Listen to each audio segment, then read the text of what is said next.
தற்போதைய செய்தியை பார்க்கிறோம். மறைந்தார் குமரி அனந்தன். தமிழ்நாட்டின் மூத்த அரசியல் தலைவர்களில் ஒருவரான குமரி அனந்தன் வயது மூப்பு காரணமாக காலமானார். தற்போதைய செய்தியை பார்க்கிறோம்.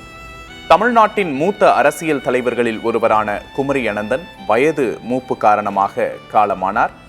தமிழிசை சவுந்தரராஜன் பாஜக முன்னாள் தலைவரும் முன்னாள் ஆளுநருமான தமிழிசை சவுந்தரராஜன் அவர்களின் தந்தை குமரி அனந்தன் காலமானார். தற்போதைய செய்தியை பார்க்கிறோம்.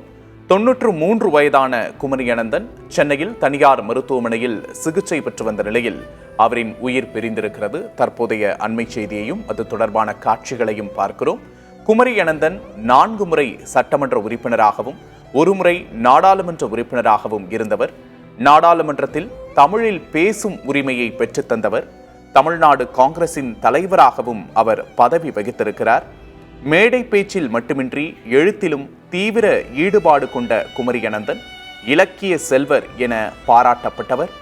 கடந்த ஆண்டு தமிழ்நாடு அரசு அவருக்கு தகைசால் தமிழர் விருது வழங்கி கௌரவித்திருந்தது. தமிழக பாஜக முன்னாள் தலைவரும் தெலுங்கானா முன்னாள் ஆளுநருமான தமிழிசை சவுந்தரராஜன் குமரி அனந்தனின் மகள்களில் ஒருவர். மருத்துவமனையிலிருந்து சாலிகிராமத்தில் உள்ள அவரது வீட்டிற்கு குமரி அனந்தனின் உடல் எடுத்துச் செல்லப்பட்டிருக்கிறது. தற்போதைய அண்மை செய்தியை பார்க்கிறோம். அவரின் மகளான தமிழிசை சவுந்தரராஜன் கண்ணீர் விட்டு கதறி எழும் காட்சிகளையும் தற்போது காண்கிறோம். தமிழ்நாட்டின் மூத்த அரசியல் தலைவர்களில் ஒருவரான குமரி அனந்தன் வயது மூப்பு காரணமாக காலமானார்.